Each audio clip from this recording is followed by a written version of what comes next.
Another EU summit is going on in Brussels today and tomorrow, where leaders will try to solve the Eurozone crisis. Now, they haven't been successful in doing so over the course of the last 18 summits. So what, you may ask, is different this time? Well, now leaders have this plan for a so-called genuine economic and monetary union. It's coming out of the president of the European Council's office, that's Mr. Herman Van Rompuy. It lays out building blocks for fiscal, economic, and banking integration. But who is Herman Van Rompuy exactly? Well, you're not the first person to ask. The question that I want to ask, that we're all going to ask, is who are you? I'd never heard of you. Nobody in Europe had ever heard of you. Nevertheless, Van Rompuy and his Eurocrat friends and some elected leaders are trying to hold the currency union together as support fractures around them. They're trying to hold it together despite protests, bailouts, the election of neo-Nazis, the deflationary spiral down of economies and trajectory up of bond yields in places like Spain and Italy. And Nigel Farage, who you just heard from, has been very frank about the possible consequences he fears. Take a listen. This project could even cause the rebirth of National Socialism in Europe. We are heading... Stark prediction, more on that later. First, does Farage, the leader of the UK Independence Party, member of European Parliament, actually expect any earth-shattering decisions to be taken during this summit? Does he expect anything of substance to come from it that can change the current dynamics in Europe of rising borrowing costs for the periphery and the possible disintegration of the union? Well, let's see. Let me tell you what will happen tonight. Tonight, later on, after the 27 leaders have had dinner with the bureaucratic bosses of the EU, there'll be a press conference.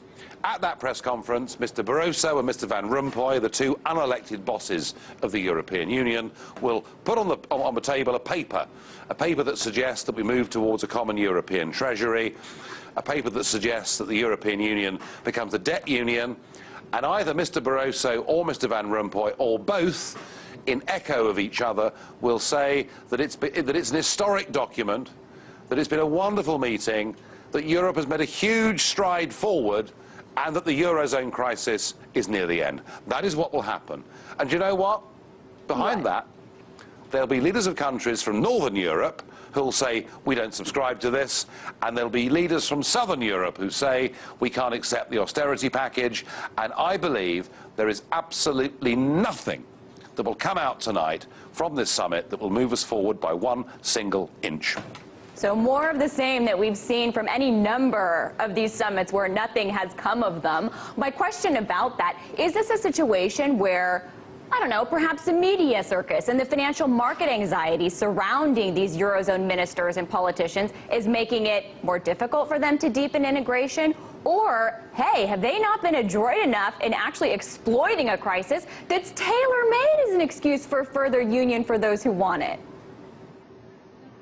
Well, there is no doubt that since the birth of the European project over 50 years ago, they've always sought to use any crisis as an opportunity to deepen integration.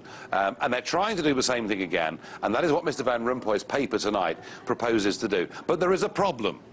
And the big problem is that the electorates of Europe have woken up to what the project's about. The Germans, the Finnish, the Dutch, they do not want this to become a debt union. They don't want to sign blank cheques in perpetuity to southern European states whose economies are not as competitive as theirs. And that is why you're seeing this resistance from Angela Merkel. I mean, she believes in this European project. She said 2 weeks ago, we should give allegiance to the European flag. Well, in my case, over my dead body. But that shows you that she believes in the European project, but for her, it has to be a German-style European project, or she will get thrown out by her voters next year. So, the decades when the bureaucrats and the leaders of countries could quietly meet and push forward a project of European integration are over because the electorates simply don't want it. And actually, what we've got here, I think, is an unbridgeable gulf between the culture of Northern Europe and the culture of Southern Europe. And what we do at these summits, and remember, this is summit number 19 since 2009, all we do is kick the can down the road. There's already talk of another summit in July. We reach no conclusions. The markets increasingly lose confidence, and who can blame them?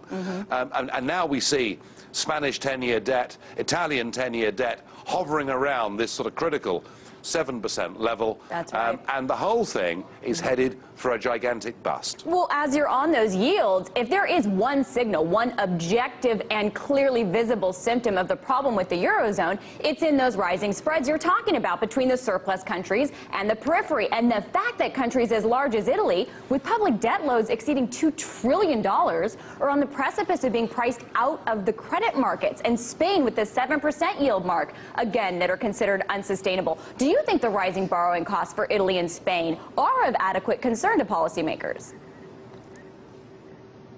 Well, remember, there are 17 countries that have mistakenly joined this Eurozone. So far, 5 of them have been bailed out. Nearly a third of them have needed bailing out. But the Spanish bailout was perhaps only a fraction of what is genuinely needed.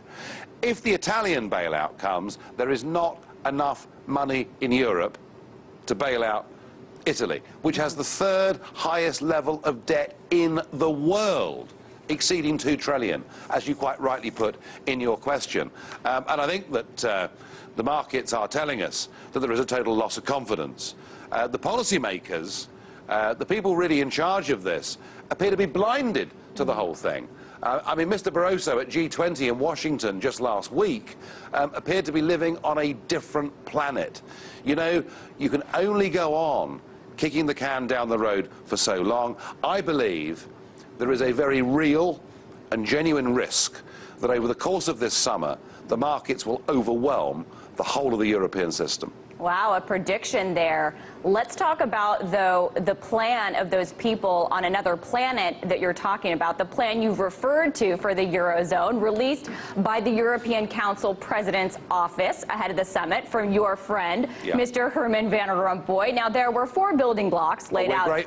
Go ahead. We're great mates. We really are great mates. Yeah. So he laid out 4 building blocks for further integration. It includes proposals such as European bank deposit insurance and debt sharing. But interestingly, the one that really stuck out to us is this 4th building block, which is ensuring the necessary democratic legitimacy and accountability of decision-making within the EMU based on the joint exercise of sovereignty for common policies and solidarity. So what does this mean? Do you interpret this as an attempt at further political integration?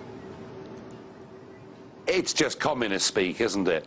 You know, it's the old inversion of the language to mean the very opposite to what the truth is. You know, when Van Rompuy talks about political, democratic support for political union, it's laughable. He doesn't mean it. They treat democracy here with absolute contempt. The European Union as it is not undemocratic. It's actually fundamentally anti-democratic. And what they're trying to do tonight, what Van Rompuy and Barroso are trying to do tonight is they're trying to get 27 member states to give up the ability through general elections and through having new presidents and new prime ministers from deciding their own budgetary rules.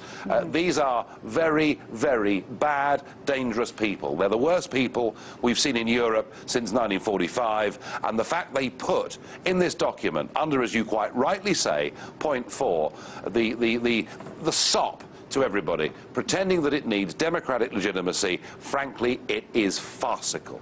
Well, and to saying the opposite of what they mean, it's very 1984 to conjure another year or literary reference. But just on this note, to be clear, when in this document, Van Rompuy talks about the close involvement of the European Parliament and national parliaments that are essential to this democratic legitimacy, are essentially, is this document calling for kind of a broader EU electoral process, an EU-wide process where the European Parliament has more power over the national governments? Well, they had the chance to do this. I mean, remember, these guys wrote a constitution for a political Europe 10 years ago. If ever there was a chance to democratise the European Union, that was it. And if they'd done it, and if they'd put it to the peoples of Europe in a free and fair referendum, I think people generally would have voted for it, believing that somehow now Europe had become progressive and forward-looking. They chose not to do so. And I repeat, the fourth part of this document that Mr. Van Rompuy is producing today isn't genuine, it isn't real. He is saying the very opposite of what he really intends and believes. There is not a single proposal to democratise this European Union, not a single proposal to include national parliaments anymore. They frankly are trying to hide behind this argument of democracy. They don't mean it. Just to play devil's advocate, not to belabor the point, I don't know, do you think that all of this talk from Van Rompuy about democratic legitimacy could be because he has a chip on his shoulder or a complex that he is trying to get free from all the things you've said to him over the years, Mr. Farage, about how he wasn't elected and nobody knew who he was? I don't know. Could be. Well, I must say, I did laugh very loudly at the Washington G20 meeting when Barroso was up there, being interviewed by journalists like you, and he said, "We won't take lessons in democracy from you people," spoke the unelected leader of the European Commission. And you're right. You're right. I have been teasing them. I have been taking the mickey out of them for years. And actually, right across Europe, people agree with, they do agree with my point. An undemocratic Europe is frankly awful. It's a return to some of the things we saw in Europe pre-1945. They are sensitive to this point. They realise it's their Achilles heel, it's their vulnerability, and they're trying to deal with me in terms of rhetoric, but not in terms of substance. There you go. Still had more of my interview with leader of the UK Independence Party, Nigel Farage. He'll continue to take the mickey out of Europe, in his words. We talked to him about what happens when core support for the euro breaks down when everyone's looking to that core to prop it up.